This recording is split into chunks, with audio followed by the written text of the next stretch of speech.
legal, yang tidak menyakiti orang lain gitu kan, yang juga saat kita kaya kita membangkitkan orang-orang lain juga ikut kaya sama kita, bukan kita kaya sendirian gitu Kak. Kalau menurutku fokuslah dulu kepada kesejahteraan, kepada hasil kerja, baru kita omongin fasilitasnya apa.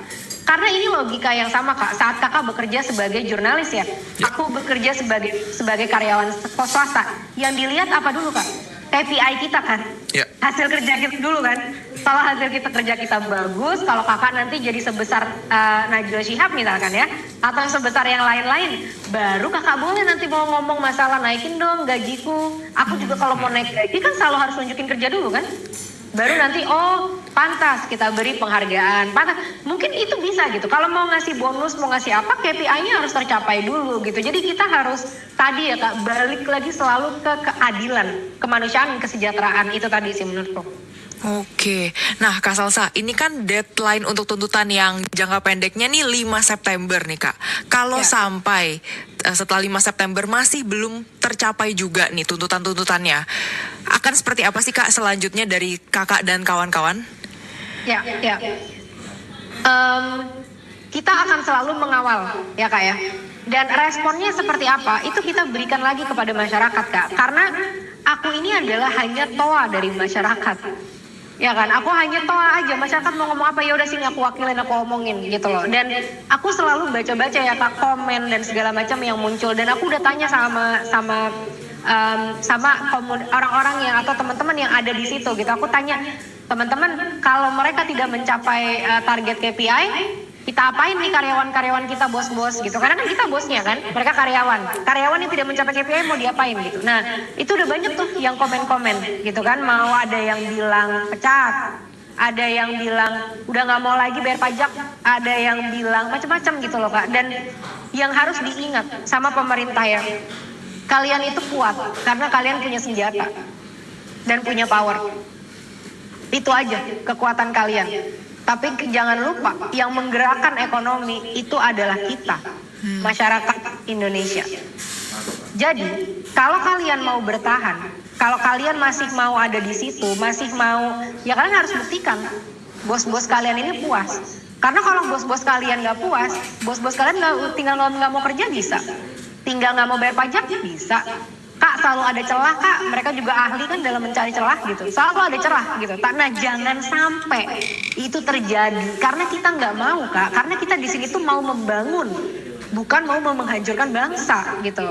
Nah itu nanti kita akan koordinasi lagi Kak. Kalau ini nggak tercapai akan seperti apa, dan kita lihat respon mereka. Kalau ini nggak tercapai apa nih pertanggungjawabannya, ada penjelasan nggak? Kalau nanti minta maaf lagi sih amit-amit ya. Gitu. Nah, kita tanya lagi ke masyarakat mau seperti apa responnya gitu. Dan Kak, pemerintah itu harus tahu ya, kasus seperti ini tuh tidak terjadi cuma di Indonesia. Ini sudah terjadi di banyak negara. Di Afrika Selatan waktu menghadapi apartheid, di Filipina waktu dulu ada Presiden Marcos kan, dan di banyak negara lain Kak. Saat pemerintah sudah tidak berpihak kepada rakyat, pemerintah cari tahu sendiri deh apa dampaknya kepada kalian. Oke, baik Kak Salsa, terakhir nih Kak untuk menutup wawancara hari ini. Kata-kata hari ini untuk pemerintah dan juga masyarakat Indonesia. Silakan Kak Salsa. Kerja, laksanakan. Tugas udah dikasih sama bos-bos, ya kan? Ini bagaikan kalau kita lagi mengerjakan skripsi, kalian ini udah dijokiin. Yang ngerjain kita, yang menggalang aspirasi kita, yang bikin komunikasinya, presentasinya semuanya kita, yang sekarang kita bikin live juga tuh tuntutannya untuk nge-track KPI-nya secara transparan kita. Jadi udah dijokiin semua nih. Padahal kita semua kagak ada yang bayar. Kita semua mengorbankan ya kayak ketenangan hidup kita sampai saat ini gitu. Aku masih karyawan, yang lain pun masih kerja ya Kak. Untuk kemajuan bangsa. Kalian tuh udah dijokiin skripsinya. Tinggal laksanakan aja. Masa iya nggak mampu? Kalau iya bener nggak mampu, masa iya kalian pantas ada di sana? Itu yang mau aku pertanyakan kepada mereka. Oke, terima kasih. Tapi gini Kak, tambahan satu lagi ya. Boleh silakan Kak.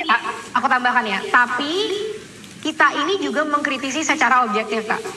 Karena sudah ada kok progres dalam beberapa hari ini, dan menurutku progresnya lebih cepat ya daripada beberapa tahun ini gitu, karena kita sudah mulai bersatu tuh. Warna hijau dan pink itu udah di mana-mana di Instagram, gak cuma diaspora, semua udah pada pakai, semua menyuarakan 17+8 gitu kan. Nah, kita sudah bersatu nih. Kalian selama ini dituntut tentang Ombuds Law, tentang RUU TNI, gagal kan?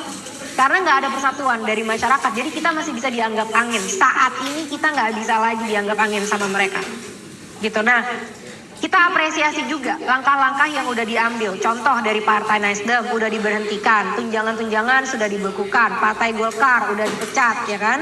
Dari partai apalagi tuh, Partai Amanat Nasional juga udah memecat gitu kan.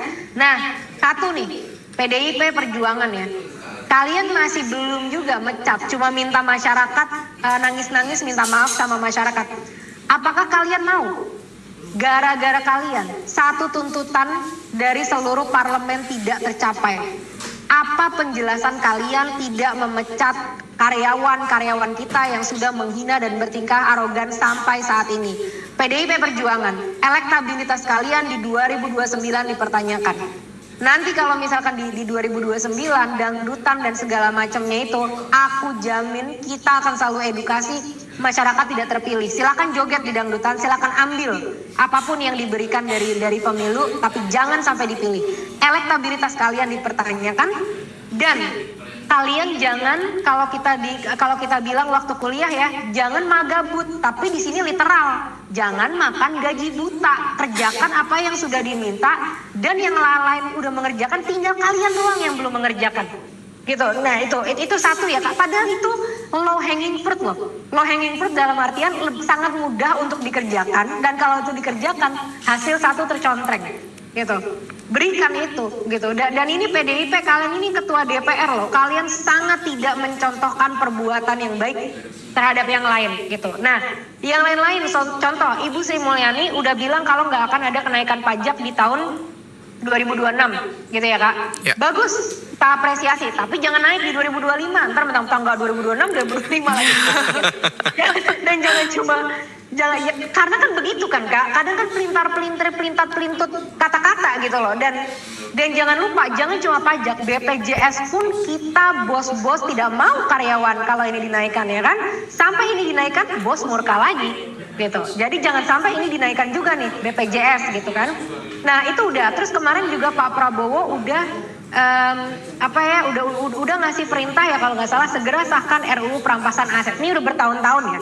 Udah bertahun-tahun dibahas ini dan didorong sama Pak Mahfud MD gitu. Jadi draftnya udah ada, semua udah ada, udah tinggal disahkan. Itu low hanging fruit. Ya kan, tinggal di gitu. Kan tercontreng gitu tuntutan dari masyarakat aku gitu. Nah, emang kadang-kadang ya Kak, sebagai bos itu kita memang harus kadang-kadang nge-coach karyawan ya. Jadi kita coach nih, udah dijokiin, kerjaannya dikerjain, nggak tahu harus gimana, udah dikasih tahu siapa harus mengerjakan apa, udah bimbingannya udah keluar semua. Jadi tolong segera dilaksanakan sebelum bos-bosnya pada murka. Karena ingat, kedaulatan itu di tangan rakyat. Negara ini bisa berjalan karena adanya pajak. Pajak masih kontribusi yang terbesar terhadap APBN gitu kan. Jadi kalau masyarakat berhenti, masyarakat nggak mau lagi, kita bisa kolaps sebagai negara. Tolonglah gitu, udah laksanakan aja apa yang kita tuntut. Toh yang kita tuntut juga untuk kebaikan bersama kok. Oke, baik Kak Salsa, terima kasih buat hari ini. Obrolan-obrolan ini mantap sekali ya. Seru dari banget, A sampai Z. menginspirasi banget juga loh nih Kak Salsa sosoknya, luar biasa. Iya, dan Kak Salsa ini yang paling penting juga pastinya obrolan kita hari ini didengar ya Kak Salsa sama pemerintah, dan perubahan itu segera terlaksana ya Kak Salsa ya. Betul. Amin. Merdeka. Merdeka. Transformasi, reformasi, dan empati ya. Itu motonya. Wow. Transformasi, reformasi, dan empati. Transformasi. Wow, udah lupa loh. Transformasi, reformasi, dan juga empati. Wah, luar biasa. Oke, kalau begitu thank you Kak Salsa buat waktunya hari ini. Kita akan sama-sama ketemu lagi ya Kak nanti di lain waktu kesempatan, dan harapannya di waktu kesempatan kita ketemu suasana sudah lebih baik. Sudah lebih baik. Kondisinya sudah lebih baik dan Amin. kondusif. Terima kasih Kak Salsa. Sukses terus Kak. Sukses terus kalian. Semangat Kompas TV.